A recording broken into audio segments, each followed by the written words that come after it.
اس میں تمہاری غلطیاں ہیں۔ میری کیا غلطی ہے؟ سنو شاہو، زندگی کے دو رخ ہوتے ہیں، سیاہ سفید، روشن تاریک۔ انسان ان میں سے ہر ایک رخ کا انتخاب خود ہی کرتا ہے۔ لو جی، سورج بھی نکلتا ہے اور چاند بھی۔ انسان اپنی مرضی سے سورج اور چاند کیسے نکال سکتے ہیں؟ سورج اور چاند وہ نہیں نکال سکتا، لیکن اپنی زندگی روشن اور تاریک ضرور کر سکتا ہے۔ خود انسان جی؟ ہاں۔ وہ کیسے بیگم صاحبہ؟ میں نے سوال کیا۔ دیکھو شاہو، میں نے تمہیں زندگی کے دونوں رخ دکھائے ہیں۔ تم ایک فقیر تھے اور سڑکوں پر بھیک مانگتے تھے۔ یہ بتاؤ، تمہارا کوئی مستقبل تھا؟ نہیں جی۔ تم بھیک مانگنے کے لیے ہاتھ پھیلاتے تھے، مائی میرا کے اپاہج ہونے کا سہارا لیتے تھے۔ ہاں جی، سارے فقیر ایسا ہی کرتے ہیں۔ تم مجھے یہ بات بتاؤ کہ جو ہاتھ نیچے پھیلا ہوا ہوتا ہے وہ زیادہ عزت والا ہوتا ہے یا اوپر والا؟ سوال ٹیڑھا ہے بیگم جی، جواب دو۔ ایک بات کہوں آپ سے، نیچے والا ہاتھ بھی فنکار کا ہوتا ہے بیگم صاحبہ۔ فنکار تو ہر حالت میں اپنا فن دکھاتا ہے، بھیک مانگنا بھی ایک فن ہے۔ چلو ٹھیک ہے، مانتی ہوں، تم لوگوں کے دلوں کو متاثر کر کے بھیک مانگتے ہو، لیکن بھیک دینے والے کے بارے میں کیا کہتے ہو؟ وہ بے وقوف ہوتا ہے جی، میں نے کہا اور خود ہی خود ہنس پڑا۔ بیگم صاحبہ بھی ہنسی تھی میرے ساتھ۔ کہتے تو تم بالکل ٹھیک ہو، لوگ نہ جانے کیسے کیسے دولت کماتے ہیں اور پھر وہم کا سہارا لے کر یہ دولت تم جیسے لوگوں میں تقسیم کر دیتے ہیں۔ خیر وہ تمہیں اتنا ہی دیتے ہیں جتنا دے سکتے ہیں۔ اب یہ تمہاری ذہن کی پہنچ ہے کہ تم کتنے میں خوش ہو جاتے ہو۔ بیگم صاحبہ جی، ہمارا کام تو بہت آسان ہے، جیبیں کاٹنے سے تو کہیں اچھا ہی ہے۔ تم لوگ بھی جیبیں ہی کاٹتے ہو، طرح طرح کے دھوکے دے کر۔ خیر میں تو تم سے یہ کہہ رہی تھی کہ کیا تم مائی میرا کی گاڑی دھکیل کر 2 4 پیسے مانگ کر خوش رہتے تھے؟ تو پھر اور کیا کرتے جی، ہمارا تو پیشہ ہی یہی تھا۔ نہیں، تم اپنے بارے میں کچھ نہیں جانتے ہو شاہو، تم اپنے بارے میں کچھ بھی نہیں جانتے۔ میں نے تمہارا انتخاب بیکار تو نہیں کیا۔ کیا مطلب جی؟ مطلب یہ ہے شاہو کہ تم نے زندگی کا پہلا رخ دیکھا ہے، یعنی تم فقیر تھے۔ اس کے بعد تم ایک شاہی محل میں گئے اور تمہیں امر سنگھ کے نام سے پکارا گیا۔ باندیاں کنیزیں تمہارے ارد گرد گھومتی تھی، تمہاری ہر خدمت کرتی تھی، مگر تم تھے کہ تمہاری عقل ہی ٹھکانے نہیں آ رہی تھی۔ آپ کو یہ بھی معلوم ہے جی؟ میں نے کہا نا، بار بار مجھ سے سوال مت کرو۔ مگر بیگم صاحبہ جی، میں امر سنگھ تو نہیں تھا نا۔ اس دنیا میں بہت سے لوگ روپ بدل کر رہتے ہیں، کوئی کچھ بھی نہیں ہوتا لیکن کچھ بن جاتا ہے۔ دولت کے حصول کے لیے جسے بھی جو موقع ملے وہ حاصل کر لیتا ہے اور کبھی اس سے نہیں چوکتا۔ اس کا مطلب ہے ہم امر سنگھ بنے رہتے؟ ہاں، تم امر سنگھ بنے نہیں رہ سکتے تھے، وہ تو ایک نمونہ تھا جو تمہیں دکھایا گیا تھا۔ کیسی لگی تمہیں وہ زندگی؟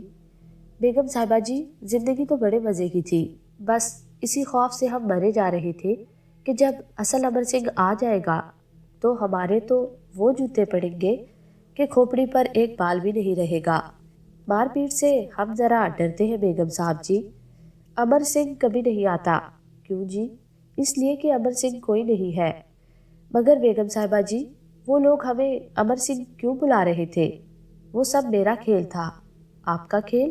ہاں۔ آپ کا کھیل کیسے جی؟ میں تمہیں بتا رہی ہوں شاہو، جو کچھ کہہ رہی ہوں اس پر غور کرو۔ غور تو کر رہا ہوں جی۔ میں نے تمہیں وہ روپ دکھایا تھا جو زندگی کا ایک روشن روپ تھا۔ آپ نے دکھانا تھا تو ہمیں کم از کم بتا تو دیا ہوتا۔ نہیں، تمہیں بتانے کی ضرورت نہیں، ابھی تو تم سے بہت سے کام لینے ہیں مجھے۔ یہ تو تمہارا امتحان تھا۔ عجیب امتحان تھا جی۔ وہ لوگ ہمیں سانپ کو سجدہ کرنے کے لیے کہہ رہے تھے۔ تم نے جو زندگی پائی تھی شاہو، اس زندگی میں اگر تم یہ تھوڑا سا کام کر لیتے تو کیا ہو جاتا؟ بس جی دیکھو، یہ کام تو ہمارے لیے مشکل ہے بیگم صاحب جی۔ ہم ویسے تو نماز نہیں پڑھتے، مگر کبھی کبھی فضلہ کے ساتھ عید کی نماز پڑھنے چلے جاتے تھے۔ مولوی صاحب بڑی اچھی اچھی باتیں بتاتے تھے۔ وہ کہتے تھے کہ انسان کو نماز پڑھنی چاہیے۔ بیگم صاحب جی، ہمارا دھندا تو کچھ ایسا ہی ہے کہ گندے بندے رہنا پڑتا ہے۔ اب آپ خود بتائیے کہ نماز تو وہ لوگ پڑھ سکتے ہیں جن کے پاس اچھے اور صاف ستھرے کپڑے ہو۔ اور پھر بیگم صاحب جی فضلہ کے لیے کام پر نکلنا پڑتا تھا۔ نماز پڑھنے جاتے تو فضلہ پٹائی کرتا۔ کہتے رہو، مگر ہم یہ کہہ رہے تھے بیگم صاحب جی کہ ہم تو مسلمان ہیں، اللہ کے سامنے تو ہم سجدہ کر سکتے ہیں، وہ تو سانپ کے سامنے ہمیں سجدہ کرا رہے تھے۔ اگر تم سانپ کو سجدہ کر لیتے تو تمہیں پتہ ہے تمہیں کیا مل جاتا جی؟ وہ ملتا شاہو جس کا تم تصور بھی نہیں کر سکتے تھے۔ وہ تو ٹھیک ہے بیگم صاحب جی، مگر ہمارا ایمان تو چلا جاتا۔ کیسی باتیں کرتے ہو شاہو؟ اس دنیا میں لوگ پیسے کے لیے اپنا ایمان بیچ رہے ہیں، تم تو بہت بڑے آدمی بننے کے لیے اپنا ایمان بیچ رہے تھے۔ نہیں بیگم صاحب جی، یہ ہم سے نہیں ہو سکتا۔ اور اس کے بعد شاہو تم نے زندگی کا دوسرا روپ دیکھا، یعنی بالی کے ساتھ ایک جیب کترے کے روپ میں۔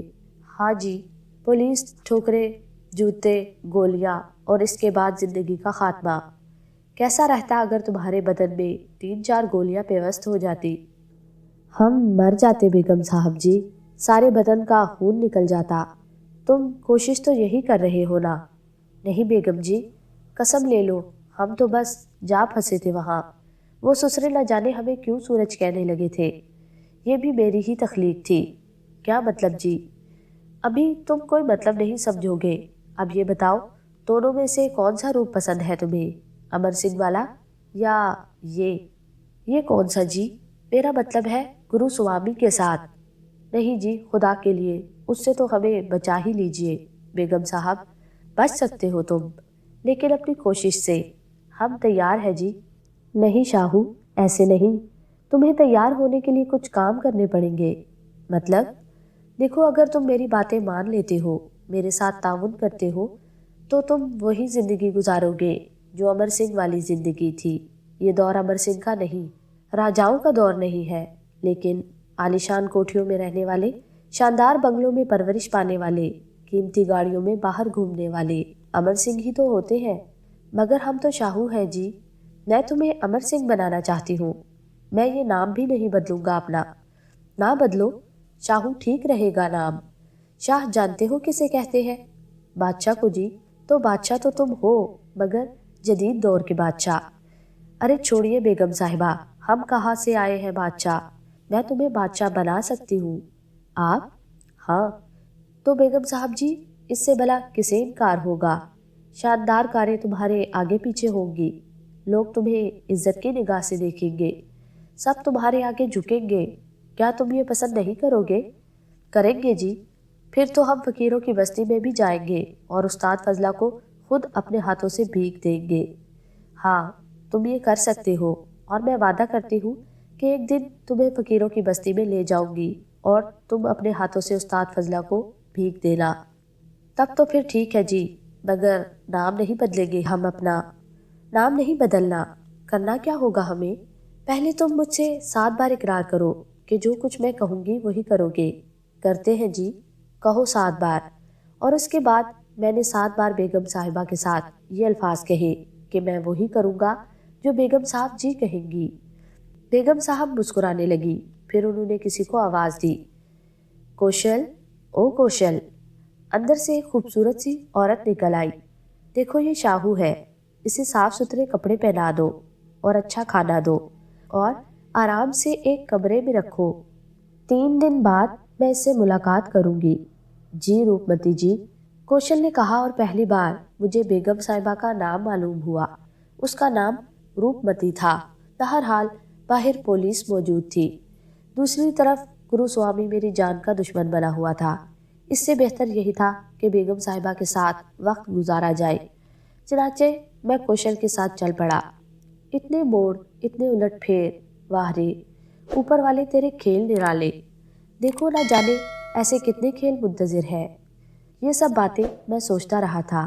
بہرحال دیکھیں آگے کیا ہوتا ہے۔ انسان اپنے لیے ہمیشہ آسائشیں تلاش کرتا ہے، حالانکہ کبھی کبھی حالات اس کی سمجھ میں بالکل نہیں آتے۔